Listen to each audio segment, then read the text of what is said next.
Hello friends, स्वागत है आप सभी का अपने chapter solution and colligative properties.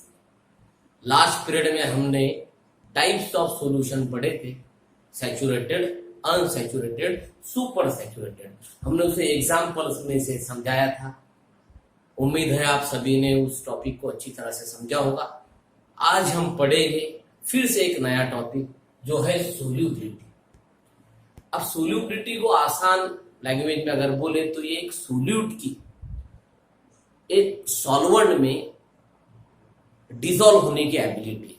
वो कितना डिसॉल्व होता है, कौन सा सोल्यूट कितने सॉल्वेंट में कितना डिसॉल्व होता है, ये एक उसकी एबिलिटी है, तो उसे हम सोल्यूबिलिटी कहते हैं। मगर एक्चुअली क्या है, क्या कितनी amount of solute per unit volume of solvent में डिसॉल्व हुआ।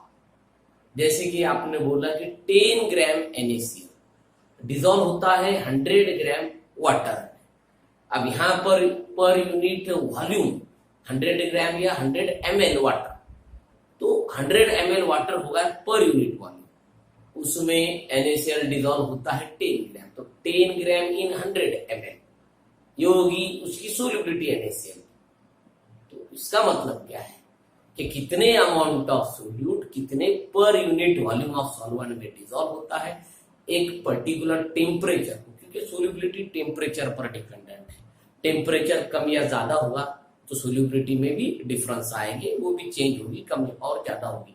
तो इसलिए पर्टिकुलर टेम्परेचर को, गिवन टेम्परेचर को कौन सा सोल्यूट उसकी अमाउंट जो है कितनी per unit volume of solvent में डिसॉल्व होता है, इसे सोल्यूबिलिटी कहते हैं। तो सोल्यूबिलिटी के डिफरेंट यूनिट है, जैसे कि आप मिलीग्राम पर ml निकाल सकते हैं, आप ग्राम पर ml निकाल सकते हैं, आप ग्राम पर लीटर निकाल सकते हैं, आप उसे ही ग्राम पर DM³ कहिए, या फिर आपको पता है अमाउंट ऑफ सब्सटेंस केमिस्ट्री में मोल उसका एक SI यूनिट है। अगर आपको SI यूनिट चाहिए तो मोल पर DM³, क्योंकि अमाउंट ऑफ सब्सटेंस के लिए आपको पता है SI यूनिट है मोल, कितना सब्सटेंस का मोल डिसॉल्व हुआ कितने लीटर में, इसलिए उसे आप मोल पर DM³ कह सकते हैं या मोल पर लीटर कह सकते हैं, पर SI में DM³ लिखा जाता है। मोल पर DM³ ये SI यूनिट होगा इसका सोल्यूबिलिटी का। तो आइए ये सोल्यूबिलिटी में हमको इसमें इंपॉर्टेंट टॉपिक है कि ये जो सोल्यूबिलिटी है इस पे कौन से फैक्टर अफेक्ट करते हैं, किसका इफेक्ट होता है उस पर, कब सोल्यूबिलिटी कम या ज्यादा होती है, कौन से फैक्टर सोल्यूबिलिटी को कम कर सकते हैं, कौन से फैक्टर सोल्यूबिलिटी को बढ़ा सकते हैं, ये टॉपिक देखना है हमको, फैक्टर अफेक्ट ऑन सोल्यूबिलिटी। अब ये भी डिपेंड करता है कि सोल्यूट कौन सा और सॉल्वेंट कौन सा है। हमको ये टॉपिक दो तरह के टॉपिक में लेना है, दो तरह के पॉइंट में लेना है। एक, सोल्यूट अगर सॉलिड है और सॉल्वेंट अगर लिक्विड है, मतलब पहला जो मुद्दा देखेंगे हम, solubility of solid solute, solute solid है इन लिक्विड सॉल्वेंट ये, और उसके साथ ही साथ हम देखेंगे solubility of gas solute, solute gas है और सॉल्वेंट लिक्विड है। मतलब दो तरह की सोल्यूबिलिटी में फैक्टर अफेक्ट कौन कौन से करते वो देखना है। पहले solubility of solid solute in liquid solvent, और दूसरा है solubility of gas solute in liquid solvent. तो फैक्टर सेम रहेंगे मगर उनका जो इफेक्ट है वो थोड़ा बहुत कम ज्यादा होगा कुछ फैक्टर के बारे में, बाकी फैक्टर सेम।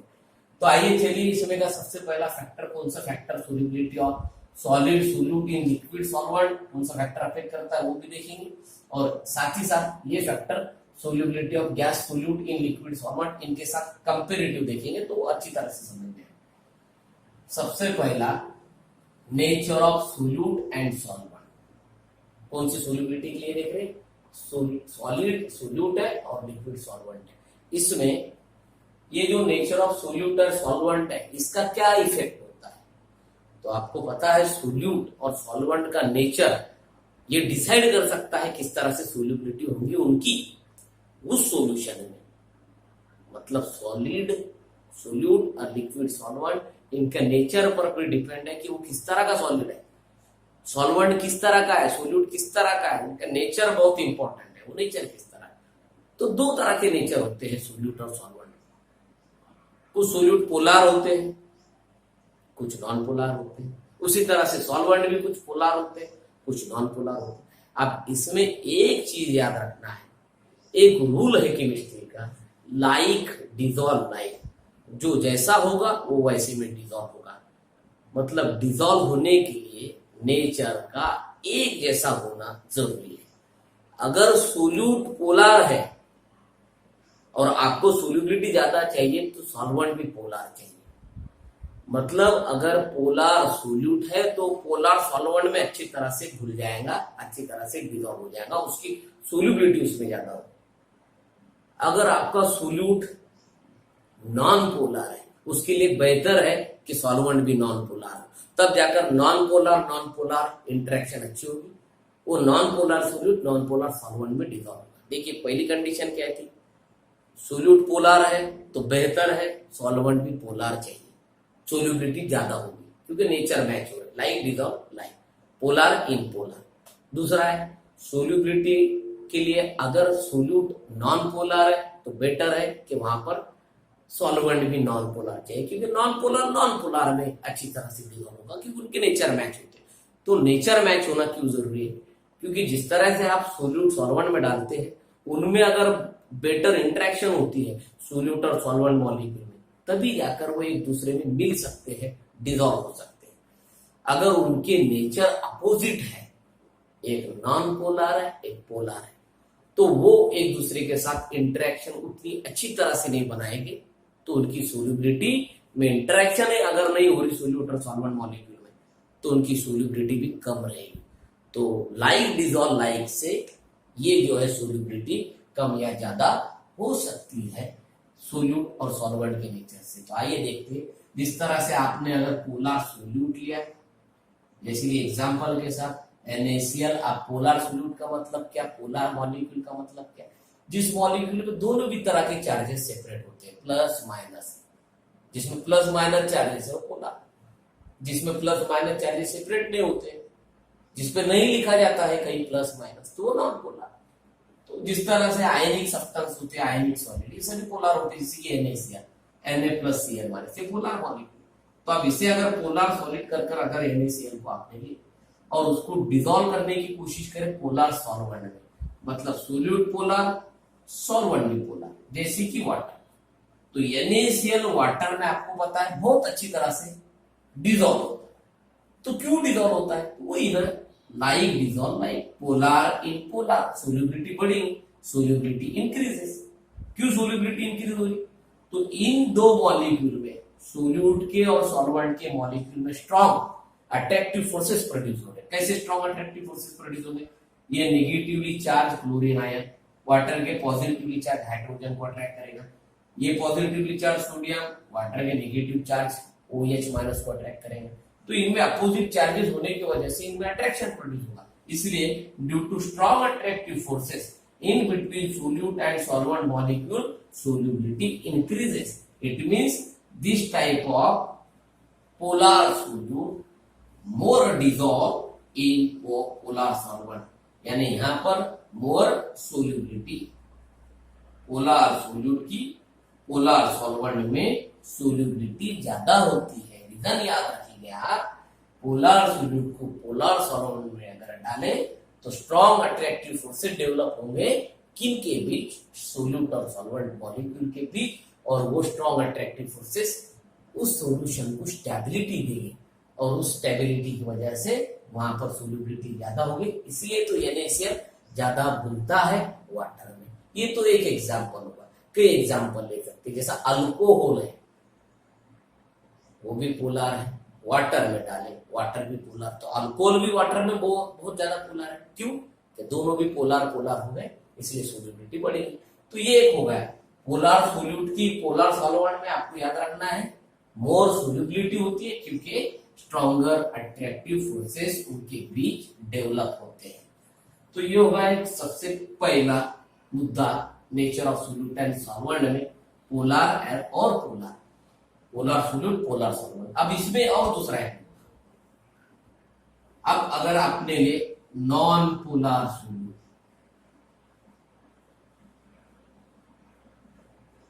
जैसे कि आपने लिए C6H6 बेंजीन लिए, या कोई भी एक नॉन पोलर सॉल्यूट लीजिए, जैसे कि नॉन पोलर सॉल्यूट लिया, आपने उसे ऐड करें नॉन पोलर सॉल्वेंट में।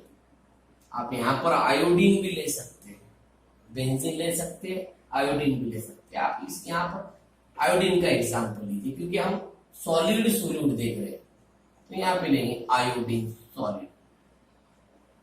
तो आयोडीन नॉन पोलर सॉल्यूट है, I2 नॉन पोलर सॉल्यूट है, उसे नॉन पोलर सॉल्वेंट में डालें, जैसे कि यहाँ पर आप CCl4 लीजिए, यहाँ पर बेंजीन भी ले सकते हैं आप, CCl4 और सॉल्वेंट कर बेंजीन लीजिए, कार्बन टेट्राक्लोराइड या बेंजीन, तो ये नॉन पोलर सॉल्वेंट होगी।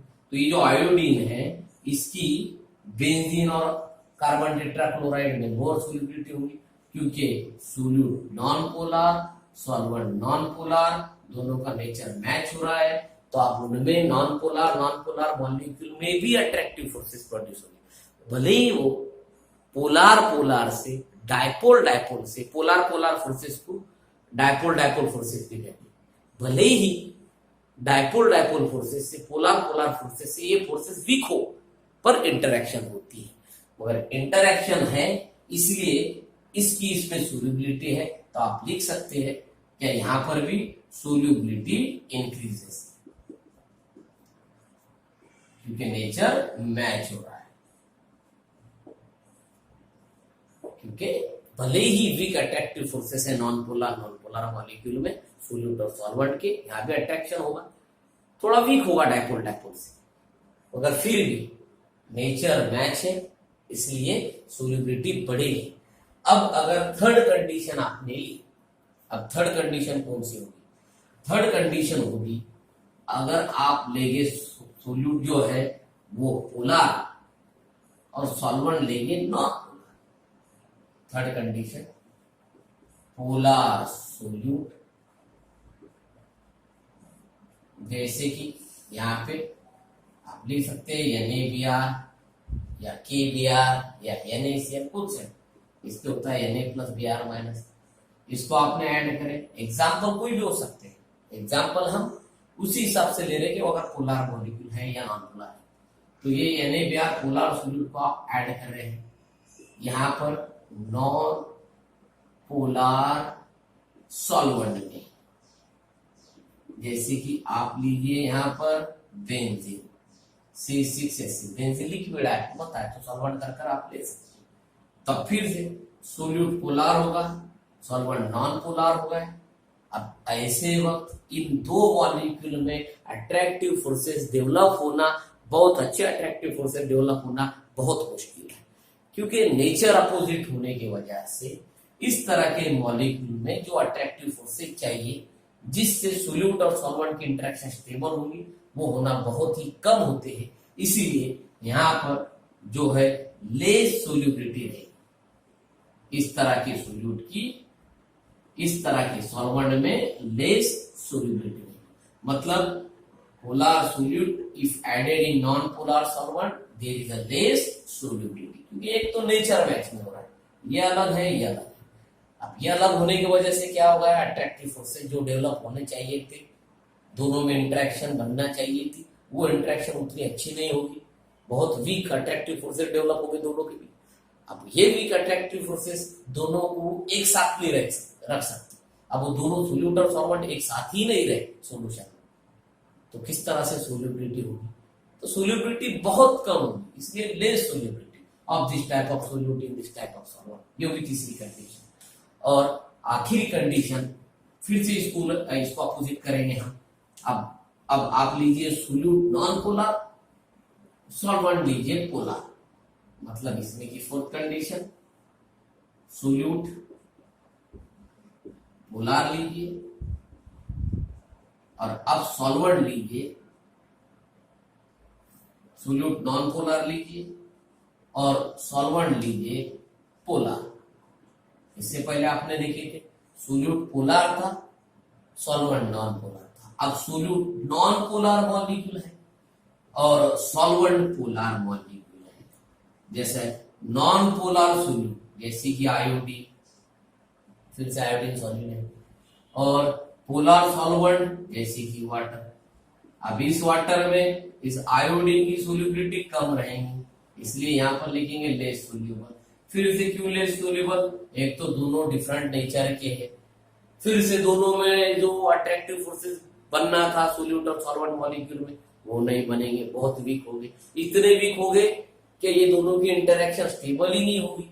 स्टेबल नहीं होगी तो अब वो जो है एक साथ रहना बहुत मुश्किल है, क्योंकि अट्रैक्टिव फोर्सेस हो गए तो दो मॉलिक्यूल एक साथ रह सकते, दोनों एक साथ रहेंगे तो ही वो फिर आप सोल्यूबल है ऐसा आप कह सकते हैं। इसलिए फिर से अगर non polar solute polar solvent में डालेंगे तो कम से कम सोल्यूबिलिटी आएगी, इसलिए non polar solute less soluble in polar solvent like water. तो ये चार कंडीशन आ रही थी nature of solute and solvent में, मगर यहाँ पर एग्जाम्पल उनसे लिया आपने सॉलिड सोल्यूट लिक्विड सॉल्वेंट की। तो ये हो गया सॉलिड सोल्यूट लिक्विड सॉल्वेंट में का पहला मुद्दा nature of solute and solvent. अब यही nature of solute and solvent यही मुद्दा से, मगर किस सोल्यूट के लिए आप लोग को देखना है, गैस सोल्यूट के लिए देखना है, सोल्यूट ऑफ गैस है, इधर सॉलिड, यही मुद्दा इधर भी देखना है, कंपेरेटिव देख रहे हैं। अब सोल्यूट गैस है, सॉल्वेंट लिक्विड ही है, मतलब जब सोल्यूट के एग्जांपल आप लेंगे तो गैस के लिए। फिर से रूल तो वही है लाइक डिजॉल्व लाइक का, इसमें भी भले ही सोल्यूट गैस हो सॉल्वेंट लिक्विड हो रूल वही रहेगा, like dissolve like polar gas polar liquid solvent में अच्छी तरह से डिजॉल्व होगी, उसकी सोल्यूबिलिटी ज्यादा होगी। अगर नॉन पोलर गैस है तो पोलर सॉल्वेंट में कम से कम मिलेगी, उसकी सोल्यूबिलिटी कम होगी। अगर नॉन पोलर गैस है तो नॉन पोलर लिक्विड सॉल्वेंट में वो अच्छी तरह से मिलेगी, उसकी सोल्यूबिलिटी ज्यादा होगी। हम क्या देख रहे हैं, हम देख रहे हैं कि सोल्यूबिलिटी सोल्यूट कैसा रहेगा तो सॉल्वेंट कैसा रहेगा, दोनों में इंटरेक्शन होने के बाद सोल्यूबिलिटी कैसी रहेगी वो देख रहे हैं। तो आप अगर पोलर गैस आपने ली, गैस पोलर है, जैसे कि HCl हाइड्रोजन क्लोराइड गैस आपने लिए HCl gas, H+Cl- polar gas है, बहुत एग्जाम्पल है पोलर गैस के, उसमें से एक एग्जाम्पल लिया आपने HCl गैस का H+Cl- पोलर, इसको डिजोल्व करें पोलर सॉल्वेंट में वाटर में, तो आपको पता है हाइड्रोजन क्लोराइड ये गैस वाटर में बहुत ज्यादा डिजोल्व होती है, होमोजेनस मिक्सचर फॉर्म करती है।